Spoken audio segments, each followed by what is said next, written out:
back, guys, to the KingzRSA. As always, I am back with another banger, man. Yes, sir. So in today's video, I'm going to be reacting on Quando Rondo and also NBA Youngboy. Like, comment, and subscribe. Let's get into the video. Straight up, man. Straight up, mine to the nearest, man.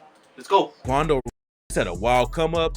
Quando Rondo went from running in the streets of Savannah and spending time in juvie to signing a major deal with NBA Youngboy and being involved with the death of one of Chicago's most famous rappers.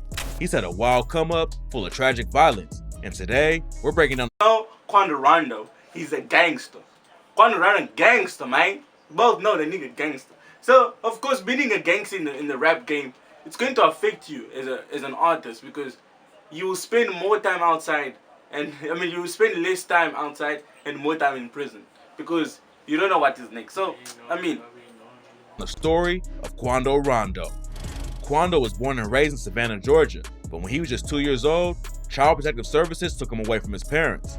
He told DJ Vlad that his parents were fighting or something, and then a hot iron fell on his leg and burned him pretty badly. At first, his parents didn't think it was that serious, but a couple of days later, they took him to the hospital, and that's when CPS got involved. They thought Quando's parents actually burned him, so they lost custody. Luckily, his great aunt adopted him and his brother, but the issues ain't stopped there. When Quando was 3, his dad got hit with a 12-year sentence, and his mom was strung out on drugs and never came to see him. The situation was already hard for him, but then his great aunt ended up calling the cops on Quando when he was 11 years old. Quando was at a mall with his great aunt and her grandkids. All the kids was messing around, and Quando ended up hitting one of them. He told DJ Vlad it wasn't even a serious situation like that, but his great aunt called the cops and he got booked in juvie on a simple battery charge. He was only supposed to be locked up for a few days, but Quando was already smoking weed at the time and he ended up failing his drug test and got sent right back. They tried to let him out again, but he failed another test and got put on house arrest with an ankle monitor. Quando was just a kid at the time and didn't really understand what was going on. He let the ankle monitor die and thought that meant he could go outside and do whatever, but obviously that's not how it worked out. He ended up getting sent to a military-style camp, but Quando kept getting into fights and eventually got kicked out. He served some more time in juvie, then Quando got hit with another house arrest sentence for 60 days. Sitting at home wasn't gonna fly, so he cut off the monitor and went on the run. He avoided the cops for a while by couch surfing and staying with friends, but then he decided to go back home to his great aunt's place and she called the cops again. This time, he got hit with 3 months in jail. Wow, that's a sad one. Imagine you're staying with a person that you're staying with. They call the cops on you, and when you come back, again they call the cops on you to send you back in jail. So you can see Quando Rondo didn't really have didn't have an exciting you experience growing up, you feel me? So it was kind of a sad one because I mean the aunt and of course the parents and all the stuff that he as a child growing up, your parents put you through a lot already, and now your aunt also as well, and also your surrounding, it will just mess you up, man. But they didn't put another ankle monitor on him after the sentence. Not before long, he got sent right back for stealing a cap gun and stayed for another 4 months. Quando says he learned about different kinds of crime from the dudes he was in juvie with, and the next time he got out was when he started hitting licks. At first, he was just taking TVs and small stuff out of houses in his neighborhood, but then he decided to take it to the next level and hit a house in the rich part of town. But during his first robbery in the suburbs, Quando tripped a silent alarm and got booked in juvie for another 15 months. At this point, he had both feet in the trenches. He already dropped out of school, and now he was toting guns and claiming rolling 60s neighborhood Crip. Quando spent most of the time between the ages of 11 and 16 in juvie. But then, he started getting booked in the county jail for things like gun charges. With the way things were going, it was only a matter of time before he caught a charge that would get him a longer sentence. Luckily, Quando realized he needed to switch up how he moved if he didn't want to end up behind bars again.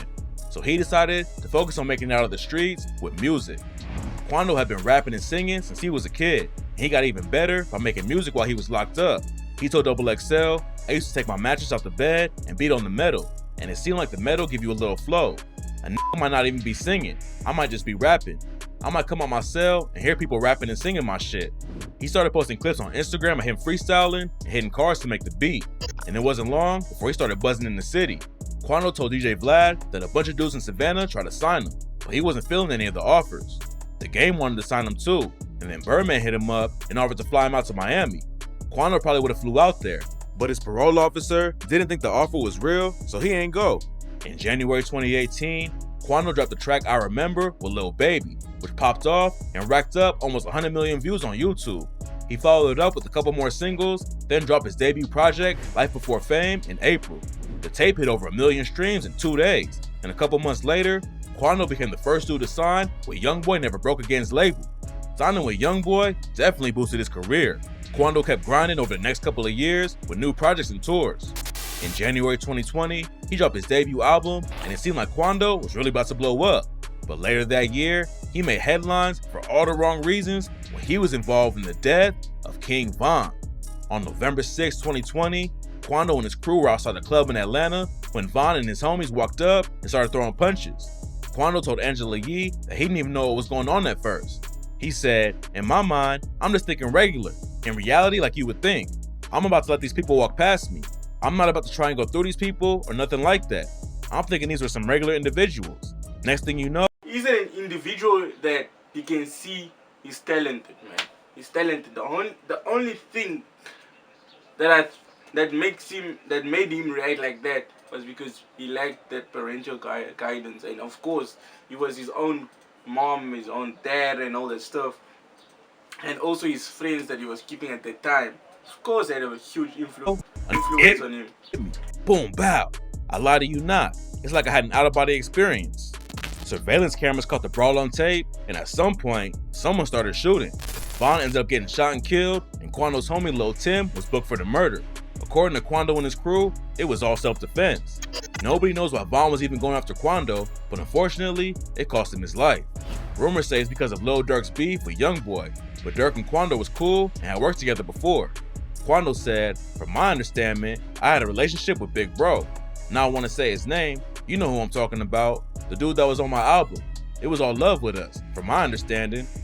King Von was one of the hottest rappers in the game when he died, and Quando being involved In his album, wasn't that what's this guy, that artist now again,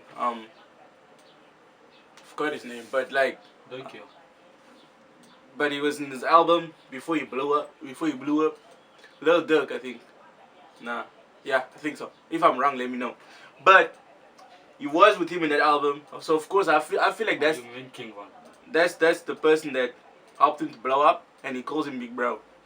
So of course people now assume that they both of them have beef. definitely put a target on his back. Rumors started flying that Quando had $1 million bounty on his head, and 2 weeks after the shooting, he talks about it all on the track End of Story. On the song, he said, "F what they say, that's understood, we had to make it home. I'll put that on the neighborhood before they bust my dome. Lil Timmy riding, right or wrong.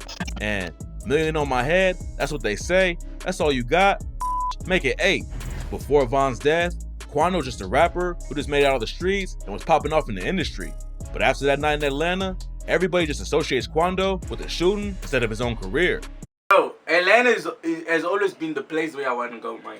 I want to live in Atlanta, but because of this type of things, kind of make me wanna think twice about going to Atlanta and just chill there. In 2021, Quando went on All Around TV and said, "Nobody wanna book me cause they terrified. That's the truth. Big bro, Somebody wanna book me because they're terrified. That the truth, nigga. Why would they want? I feel the thing that also blocked him was all the thing that he was involved in, the criminal thing that he's actually involved in. That's the thing that will stand against you, bro." man, so many people calling like, man, big bro, this situation, big bro, I wish the fans let that shit go, like, big bro, the longer y'all talk about it, why is y'all hyping this shit up? Quando knew a lot of people wanted him dead because of the Von situation, but he didn't let the death threats get to him. He told Do be an action. a couple months before the interview dropped, Quando and his homies got caught in the hell of gunfire while they was chilling in the parking lot. Quando made it out okay, but one of his boys got hit in the hand. Back in August, Quando tweeted, "Once it happened, I ain't gonna be mad because I already been prepared for it. Really, really." Then a couple days later, Quando saw his friend die in front of him after they were shot at by 3 gunmen in LA. Quando and his crew were at a gas station when 3 dudes pulled up and started letting off shots. Quando avoided getting hit, but his homie Lil Pat was tragically shot and killed. The police say it was a targeted hit, but nobody's been arrested for the shooting yet. Quando lost another homie to gun violence just a couple days earlier, and all the killing made him decide to quit gangbanging for good. He hopped on his IG story and said he laid down his flag and was no longer a neighborhood crip. He wrote, "It's time for me to spend time to myself and free myself from a lot of people. My main man's gone and a lot more shit. I'm cool on a lot of shit. If I feel like you're not with me, it's no reason for me to be holding on to you. No need to shake your hand or fake some shit with you." Quando caught a lot of heat for what he said. Nipsey Hussle's homie Jay Stone said, "You can't drop your flag and say you're not neighborhood no more. Go to the hood and get your put off. Don't cry." The nigga wanna take a break and just get time for himself, because he lost all his friends, almost all his friends that he was close with. You understand? And of course he's going through some trauma.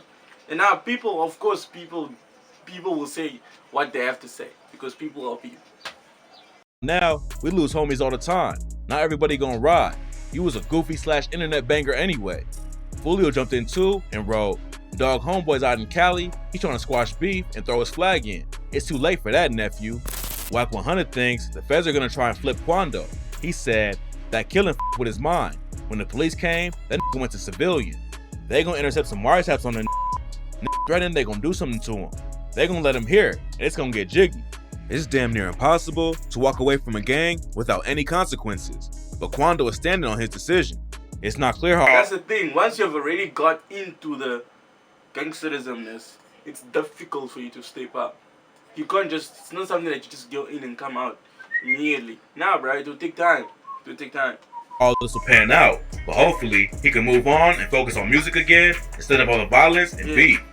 Quando's still rocking with Youngboy and definitely has the skill and connections to make it far in the industry. But quitting his gang might have put an even bigger target on his back. Got to the end of this video. If you like this video, don't forget to like, comment, and subscribe. Okay, bye. When none of them niggas they hop with them hoes, well I just hop on and I'm popping the boat. Ryan legit now they call me a coach. Into the streets so they wanna come out. Pull out the clock and these niggas will fall. Loving the gun now I'm popping the boat. Rhyme go around with the butterfly doors. Mama go around with the butterfly boat. Loading the clock in the biz, cause of your niggas be catching disease. All of them pieces just clean, that's how we catching the IG disease. All of them fakes I beat, nigga you know you can't do.